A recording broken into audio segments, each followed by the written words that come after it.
I don't need to love it. And that's why I wanted to come down to this. So how about you, Jose?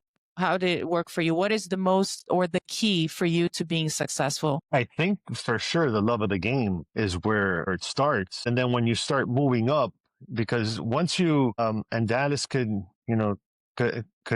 justify this, when you're in, let's say in high school, you're the best in that school, you're the best basically maybe in that whole district. But then when you start moving up, you start playing the best of the best of the best. So you have, it doesn't matter. Your story is just as similar to the guy next to you, and your 1% is might be better than this guy. So Dallas might have been 1% better than the other guy next to him, and that 1% was so much bigger. It might have been a 50%, but everybody's so close in how good you are that you start you start learning that, man, I need to be perfect. Once you get to that certain stage, and you're like, man, I don't have the advantage that I used to have, that I could kind of like mess up and I still did good. Here, you got to be good. You got to be on point all day, every day. You have somebody coming in that's, again, the best of the best. So I think in that aspect, well situated, because you got to forget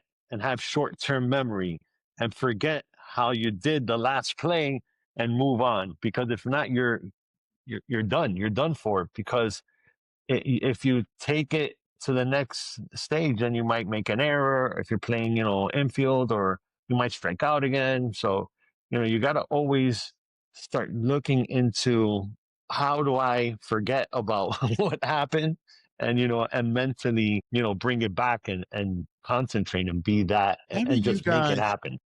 How do you guys, you mentioned something, that's with any sport, it's next man up. It's when you go from middle school to junior high to high school and you get to college, you realize that, like you said, Jose, everybody is one step away. So with that said, now you're in a different level now. It's just like me being a professional bodybuilder. I can't go back to amateur. Everybody's good at that professional level. And it's only one point that separates you from the other person. It could be, I might have thought I dieted just as much as the next guy, but you know what? The judges said different.